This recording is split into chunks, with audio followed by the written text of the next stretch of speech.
High friends, welcome back to your own channel Nik Bhagat and farms. आज आपण निकम बोरगोट फार्मवर आहे, तर ॲट पोस्ट चिखली, तालुका इंदापूर, जिल्हा पुणे।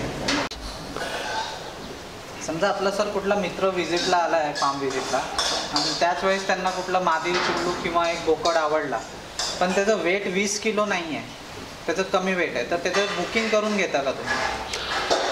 हा बरोबर प्रश्न आहे तुमचा।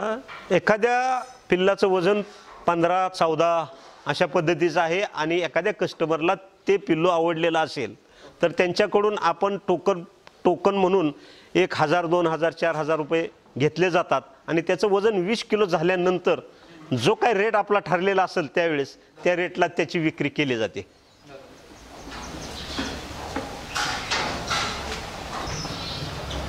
आपला दिवसाचा सर जे पिल्लांचा खाद्याचा खर्च आहे तो आतापर्यंत कोणी कॅल्क्युलेट केला नसेल की आपल्याला एका दिवसाला शेळीला किती दिवसाला खाद्याचा खर्च होतोय, बोकडाला किती होतं, छोट्या पिल्लांना किती होतं, एका पिल्लामागे किंवा एका शेळीमागे पर दिवसाचा खर्च आपण कॅल्क्युलेट केला आहे का सर?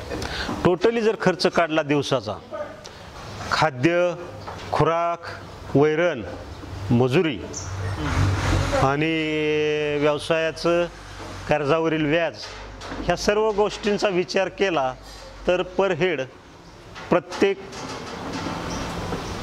पर डे किंवा प्रत्येक दिवशी प्रत्येक नगाला साधारण 20 ते 25 रुपये खर्च अपेक्षित आहे। एका नगावर 20 ते 25 रुपये खर्च होतो। हो, हे कंपार्टमेंटमध्ये तुम्ही सर प्रत्येक कंपार्टमेंटमध्ये जे पाण्याचे ट्रे लावलेत पाण्यासाठी, तर ह्याचं मॅनेजमेंट म्हणजे हे तुम्ही कुठे बघितलं होतं का? तुमचं स्वतःचंच इनोव्हेशन आहे?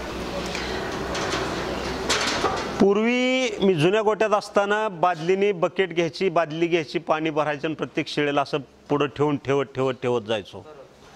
पण नवीन गोटा ज्यावेळेस तयार झाला त्यावेळेस मी स्वतःच्या संकल्पनेप्रमाणे हे आपण जे पिण्याच्या पाण्याची भांडी पाहताय शेळ्यांना, ती स्वतःच्या संकल्पनेप्रमाणे तयार करून घेतली आणि त्यात मी सकाळी आणि संध्याकाळी पाणी ठेवत असतो। ते पाणी दिवसभर या सर्व शेळ्यांना पिल्लांना पुरतो। आपलं दिवसाचा खाद्याचं मॅनेजमेंट कसं आहे? म्हणजे समजा सकाळी आपण जो खुराक टाकतो तर तो आधी खुराक टाकतो किंवा आधी हिरवा चारा टाकतो किंवा आधी सुका चारा टाकतो, याचं दिवसाचं नियोजन कसं आहे? कसं आहे, सकाळी उठल्यानंतर झाडलोट झाल्यानंतर प्रथमतः खुराक टाकला जातो। खुराक म्हणजे तुमची पेंड, गोळी पेंड किंवा मका किंवा कुठलंही धान्य असं चालत असतं। पर हेड पैकी एक गोष्ट किंवा मिसळून असं 150 ग्रॅम पर हेड प्रत्येक शेळीला ते पुरेसं होईल अशा पद्धतीने टाकलं जातं।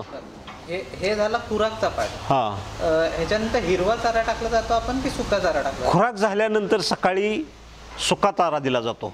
याचं कारण असं आहे, सुका चारा रात्रभर शेळ्या खाऊन म्हणजे संध्याकाळी त्या 2 वैरणीमधलं वेळ जे असतो ते रात्रीमुळे जास्त जातो, साधारण 14 तासाचं 12 तासाचं अंतर पडत असतं।